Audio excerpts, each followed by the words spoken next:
Good evening class. आज हम करने जा रहे हैं a very small collection of important questions of the chapter motion. Class 9th की फिजिक्स के लिए ये चैप्टर बहुत ही इंपॉर्टेंट है और इसके फर्स्ट यूटी में जितने भी इंपॉर्टेंट क्वेश्चंस आएंगे उस सबका कलेक्शन मैं आपको दे रही हूँ। तो the first question is the difference between distance and displacement. तो सबसे पहले इसकी डेफिनेशन ले लो। It is the length of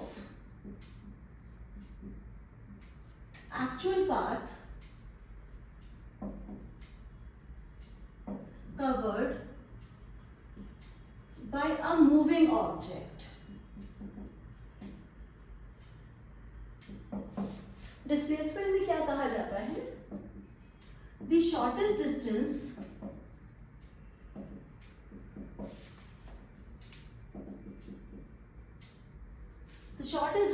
कहां से लेना है? From initial position to final position.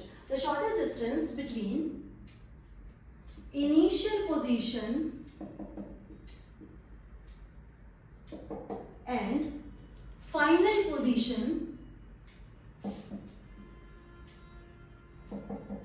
of a moving object and that will be called displacement. तो सबसे पहले आपने दोनों की डेफिनेशन लिख देनी है, फिर दूसरा आपको लिखना है डिस्टेंस के लिए it is a scalar quantity.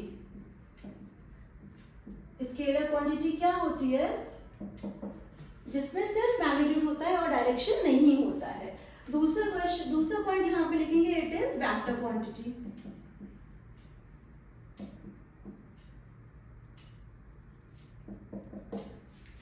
Third point मैंने बोला था इसमें लिखने के लिए कि आप थर्ड पॉइंट क्या लिख सकते हो? इट इज नेवर जीरो और negative for a moving object. अगर कोई ऑब्जेक्ट चल रहा है तो ऑब्वियसली उसका डिस्टेंस जीरो हो नहीं सकता। फिर थर्ड है इट कैन बी जीरो और negative for a moving object.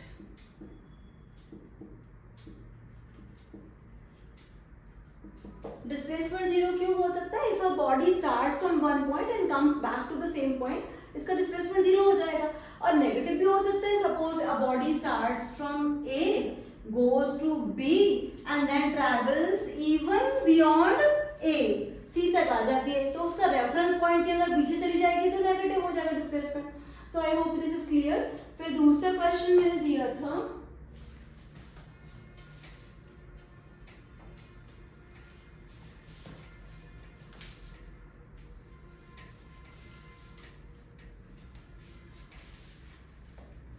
Distance और डिस्प्लेसमेंट को अच्छे से समझने के लिए मैं आपको एक और एग्जांपल भी दे सकती हूँ। अभी आपको सेकंड क्वेश्चन में ही मिल जाएगा वो। सेकंड क्वेश्चन में आपको कुछ डायरेक्शंस दिए थे जो आप पहले डायरेक्शंस बना लेंगे।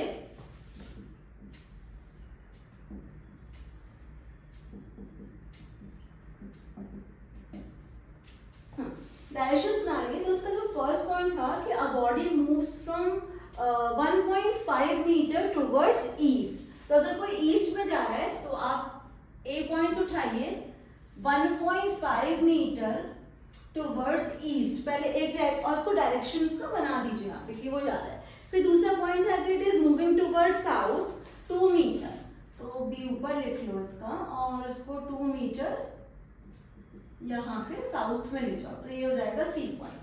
And then again moves towards east 4.5 meter, तो ये हो गया डी।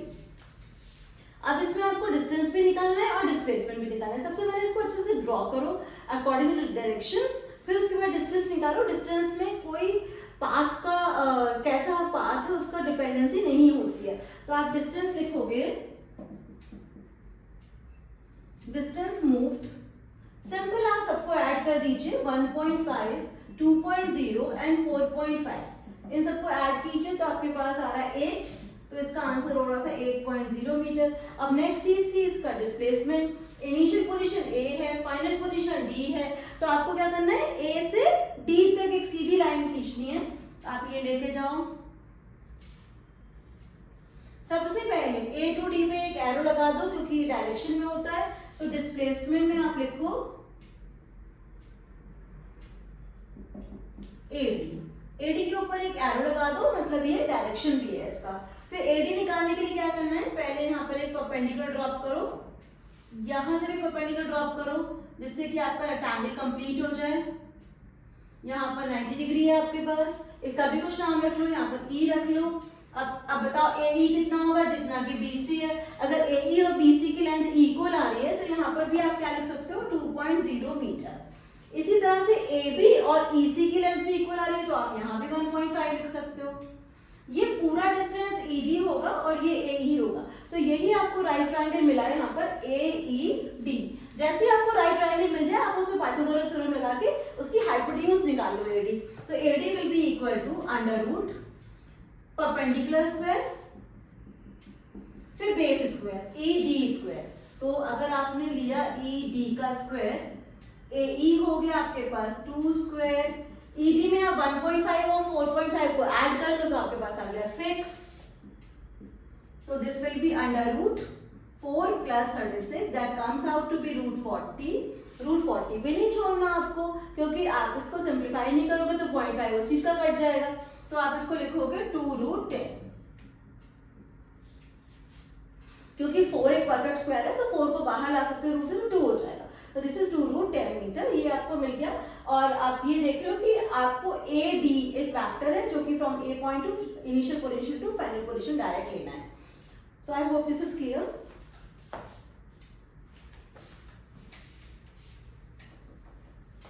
इन क्वेश्चन नंबर 3 आपको 3 स्पीड्स दी थी, 18 किलोमीटर पर आवर, दूसरी दी थी आपको 7 मीटर पर सेकेंड और तीसरी दी थी यहाँ पर 2000 मीटर पर मिनट। और आपको इनको इंक्रीजिंग ऑर्डर में लगाना था। किसी भी चीज को अगर इंक्रीजिंग ऑर्डर, डिक्रीजिंग ऑर्डर किसी में भी लगाना है तो आपको क्या करना है, उसकी सबके यूनिट एकदम सेम होनी चाहिए। अब सेम यूनिट के लिए क्या करेंगे,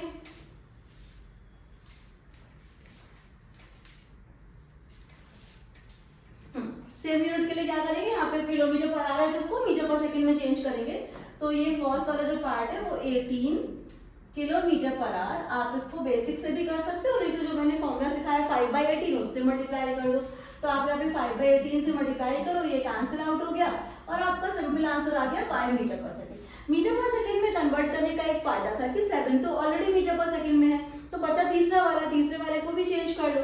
तो थर्ड वाला जो था उसको चेंज किया 2000 मीटर, पहले से ही है, नीचे की तरफ मिनट है और 1 मिनट में 60 सेकंड्स होते हैं, तो 60 से डिवाइड कर लो। ये आ रहा था 100/3, 100/3 को डिवाइड करते हैं तो 33.3 metre per second.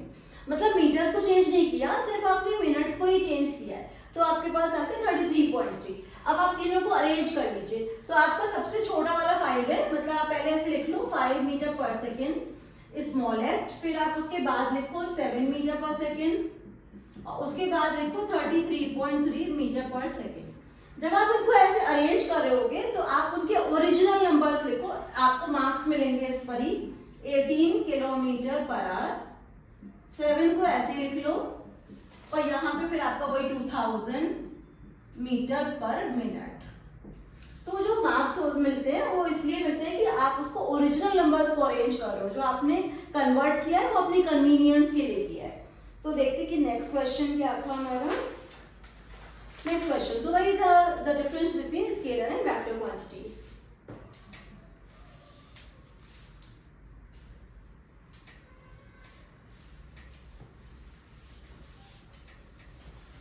So question number 4 में आपको स्केलर और वेक्टर क्वांटिटीज में डिफरेंस करना था।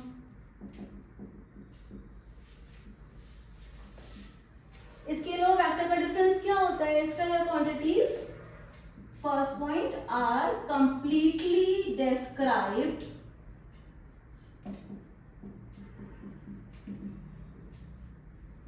by magnitude only. Scalar quantity में डायरेक्शन की जरूरत नहीं होती है, जैसे कि आपको बताना है मेरी हाइट कितनी है, मेरा मास कितना है, इन डिस्टेंस, स्पीड, इन सब चीजों में डायरेक्शन की कोई जरूरत नहीं है। तो इसलिए इनको स्केलर क्वांटिटी कहते हैं। दूसरा, they are completely described by magnitude and direction both। मुझे बस एक डेफिनेशन चाहिए थी और दो एग्जाम्पल। तो इसका जो एग्जाम्पल है उसमें आप ले सकते हो डिस्टेंस, क्योंकि अभी अभी आपने डिस्टेंस और डिस्प्लेसमेंट का डिफरेंस लिखा है। फिर आप ले सकते हो स्पीड, फिर आप ले सकते हो मास, और यहाँ पे आप क्या लोगे वेक्टर क्वांटिटी के एग्जांपल्स, डिस्टेंस के अगेंस्ट डिस्प्लेसमेंट, और स्पीड के अगेंस्ट, स्पीड में डायरेक्शन ऐड हो जाए तो क्या बन जाता है वो वेलोसिटी, और अगर मास में डायरेक्शन ऐड हो जाए तो क्या बन जाता है वो weight. So this is clear. उसके बाद एक क्वेश्चन था जिसमें सभी बच्चे फंसे हैं।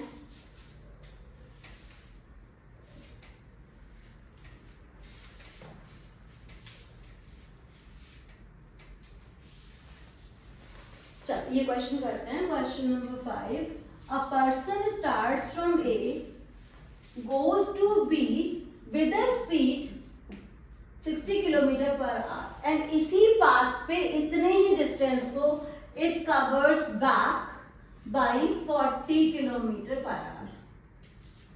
मैंने आपको बोला था कि अगर डिस्टेंस नहीं दिया है और दोनों में सेम है तो आप x ले लीजिए।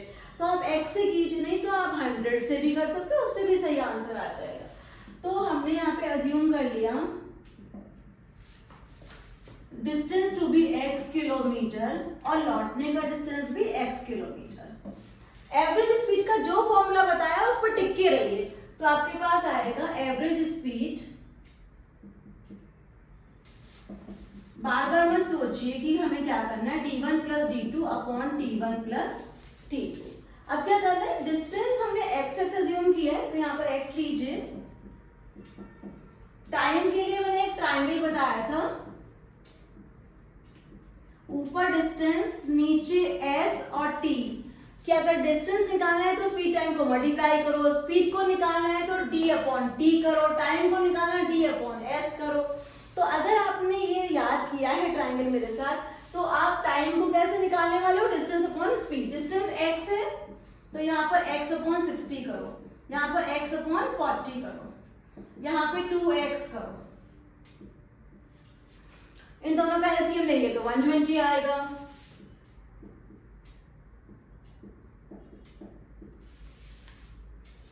अगर बच्चों को डिवाइड करने में दिक्कत होती है तो मैं बोलती हूँ कि रेसिप्रोकल करने से पहले डिवाइड का साइन लगा लो। तो यहाँ पे आप लिखो 2x अपॉन 5x अपॉन 120। अब क्या करना है, आपको डिवाइड करना है, लेकिन आप इसको रेसिप्रोकल करके मल्टीप्लाई कर सकते हो। तो आपको लिखना है यहाँ पर 2x multiply by 120 divided by 5x। x और x को कैंसिल कर लो और 5 से काट लो 120 को। तो हमारा आंसर आ रहा था 48 किलोमीटर पर आवर। जो आंसर आता है वो हमेशा 40-60 के कहीं बीच में ही होता है, बट ऐसे नहीं करना है कि बिल्कुल बीच में होता है तो 40-60 का 50 लिख दिया, नहीं, उसे प्रॉपर मेथड से करो। अच्छा, इसमें वेलोसिटी भी बतानी थी, तो एवरेज वेलोसिटी के आंसर में तो बहुत बच्चों को मार्क्स मिल गए, क्योंकि if a object starts from some point and comes back to the same point, तो velocity will be equal to 0 because displacement is 0। तो velocity का तो आंसर सीधा 0 किलोमीटर पर आ रहा था, तो इसके मार्क्स तो मिल ही गए।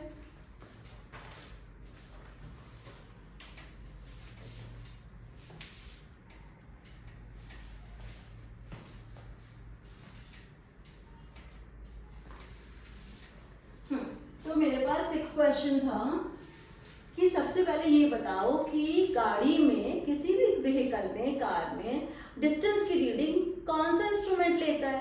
तो इसका आंसर सिंपल था, ओडोमीटर, क्योंकि स्पीडोमीटर तो स्पीड चेक करता है। तो सबसे पहले लिखना था ओडोमीटर। ओडोमीटर की आपको 2 रीडिंग्स दी थी, इनिशियल एंड फाइनल। तो यहाँ पर फाइनल रीडिंग थी 1096 किलोमीटर और इनिशियल रीडिंग थी 1048। अब इन दोनों को अगर सबट्रैक्ट करते हैं, फाइनल रीडिंग में से इनिशियल रीडिंग को सबट्रैक्ट करते हैं तो हमें डिस्टेंस ट्रेवल पता चल जाता है। तो हमारा डिस्टेंस आ रहा था, इन दोनों को सबट्रैक्ट करके मेरे पास डिस्टेंस आ रहा था 48 किलोमीटर। और यहाँ पे अगर आपको टाइम दे रखा है, टाइम इज गिवन 40 मिनट्स, तो आप इस 40 मिनट्स को आवर में कैसे चेंज करोगे? मिनट्स को जब 60 से डिवाइड करते हैं तभी आवर्स में चेंज होता है। तो आप क्या करने वाले हो? 40/60, 2/3 आवर्स। बस हो गया। अब तो क्या निकालना है? Speed equal to distance upon time.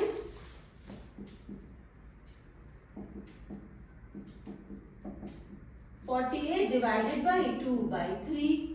तो आप करो 48 डिवाइडेड बाई 2/3, 48 इंटू 3/2, कट कर दो 24, 24 को 3 से मल्टीप्लाई कर लो, आपका 72 किलोमीटर पर आ जाएगा। And that's it. So it was also simple. So now 7th question.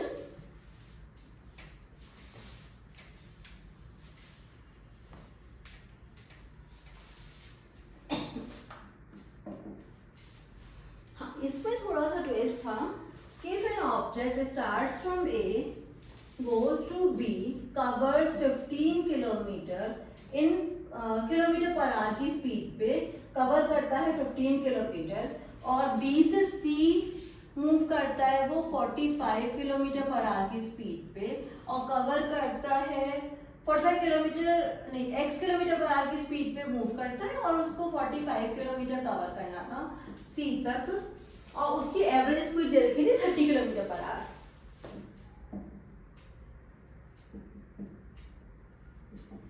Formula वही रखो, d1 + d2/t1 + t2।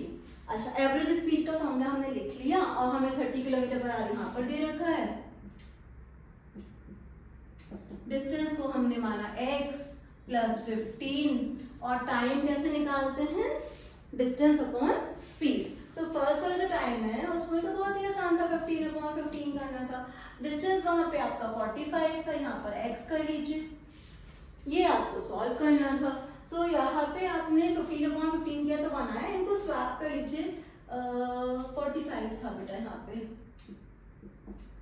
तो आपके पास आएगा, इसको 1 कर लीजिए, 1 + 45/x = 60/30।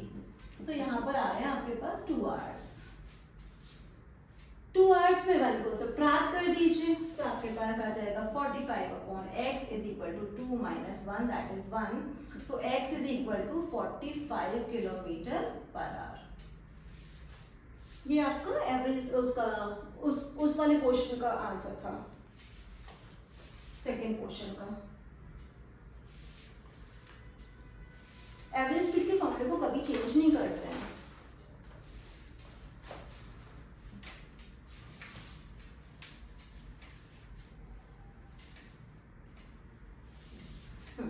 नेक्स्ट क्वेश्चन में, 8 क्वेश्चन में आपको बहुत ही आसान था, very easy.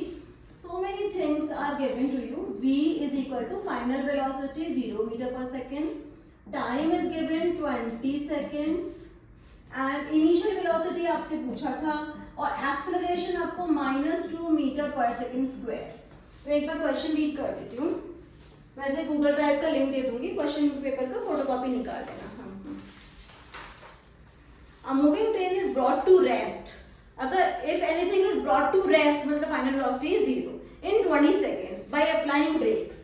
Find the initial velocity if the retardation is given 2 meter per second square. Retardation का मतलब माइनस तो लगाना ही है। अब तीनों इक्वेशंस को मैं यहाँ लिख के रख रही हूँ।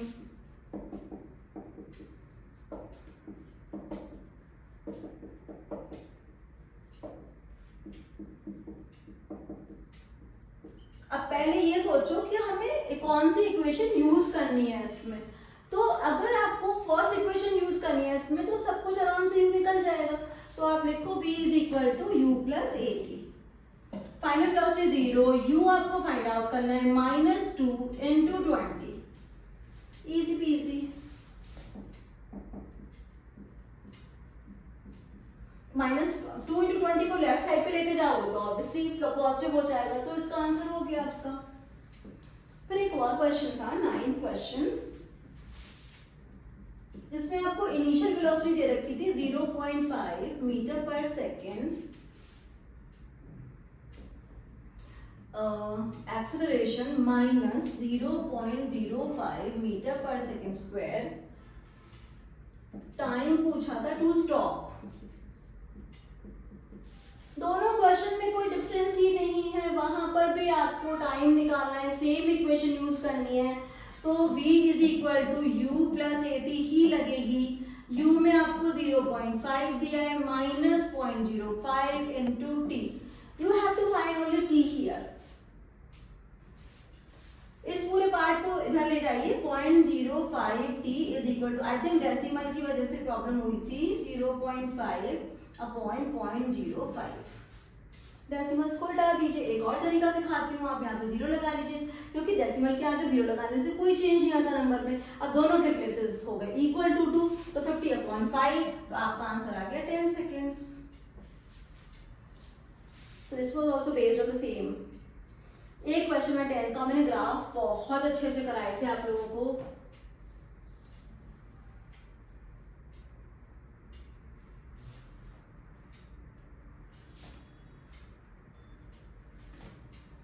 अभी ग्राफ ड्रॉ करके दिखाती हूँ आपको।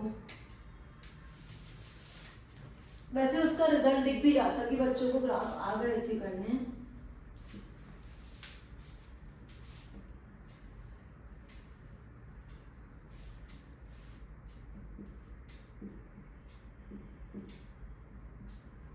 मीटर पर सेकंड में दिया है और ये वीटी ग्राफ है।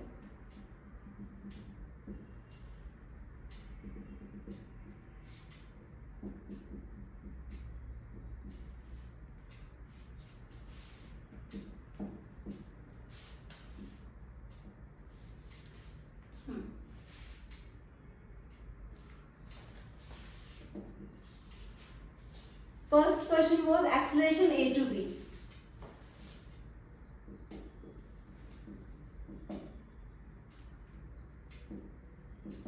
A से B का निकालना है। फॉर्मूला होता है V2 - V1 upon D2 - T1। हमेशा स्लोप निकाला जाता है, और स्लोप कैसे निकालते हैं? Perpendicular upon base. तो आप यहाँ पे चेक करोगे, इसका स्लोप निकालने के लिए अगर आपको इतना पोर्शन चाहिए परपेंडिकुलर, तो 40 - 20, अब बेस में 3 - 0, तो इसमें आपका एक्सप्रेशन निकल आएगा।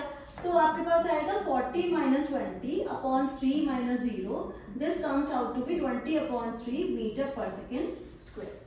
सो आपका फर्स्ट पोर्शन का, जिस तरह से आपने फर्स्ट का निकाला है, आपका सेकंड थर्ड का एग्जैक्टली सेम निकालना था।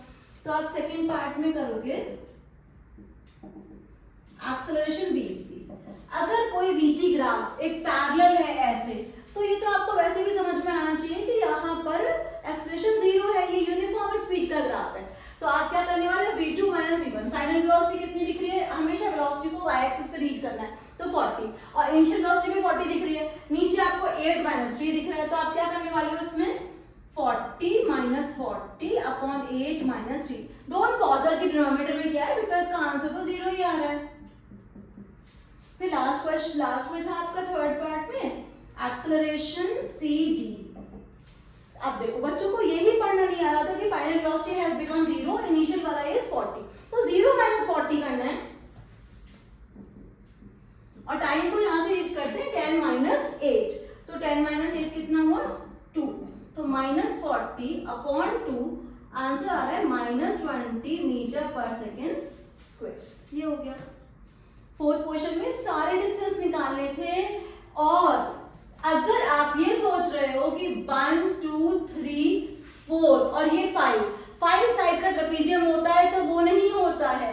ट्रेपीजियम यहाँ पर बनता अगर, तो आपका सिर्फ ये पोर्शन ट्रेपीजियम बनता, और फिर अगर आप ये लेते तो ये अलग से ट्रेपीजियम बनता। तो बेटर ये था कि ट्रेपीजियम ले लो, रेक्टेंगल ले लो और ट्रायंगल ले लो, और सारे एरियाज को निकाल के ऐड कर दो, आपका डिस्टेंस आ जाएगा। एरिया अंडर बीटी ग्राफ ही डिस्टेंस बताता है आपको, तो ये कर लेते हैं।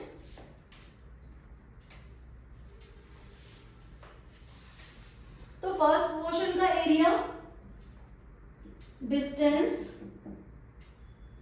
बिटवीन ए टू बी, ये निकालना है, distance between A to B. तो ये आपके पास हो गया half parallel 1 parallel 2 into height.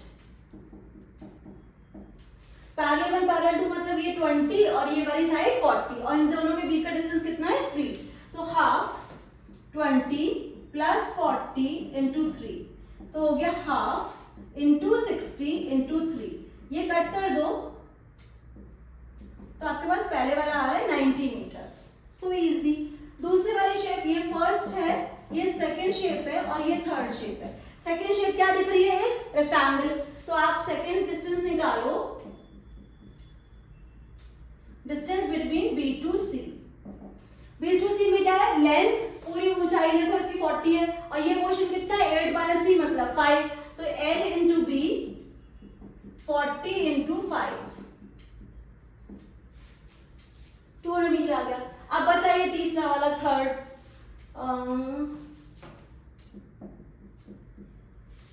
कराती हूँ। Third distance C to D, यहाँ पे आपको लगाना है half base into height. Half base into height के लिए करना क्या है आपको, हाफ बेस आपका इतना है 8 टू 10 मतलब 2 ही हो गया और हाइट 40, तो आपका आंसर आ गया 40 मीटर। अब जरा इन तीनों को ऐड कर लिया जाए, 90, 200 एंड 40, टोटल 90, 200 एंड 40। इन तीनों को जोड़ लो, 330 आ रहा है, 330 meter. I hope it is clear. कुछ क्वेश्चन बोनस क्वेश्चन भी थे, वो मैंने बाद में दिए थे, तो वो मैं आपको कल कराऊंगी 5 क्वेश्चंस। तो पहले आप इतना कर लीजिए, फिर मैं आपको और इम्पोर्टेंट क्वेश्चन, इवन मैं आपको सारे इक्वेशंस ऑफ मोशन का पूरा एक 20 क्वेश्चन का एक क्वेश्चन बैंक देने वाली हूँ। तो stay tuned for that, and if you are liking the channel then do subscribe. Keep learning. Bye.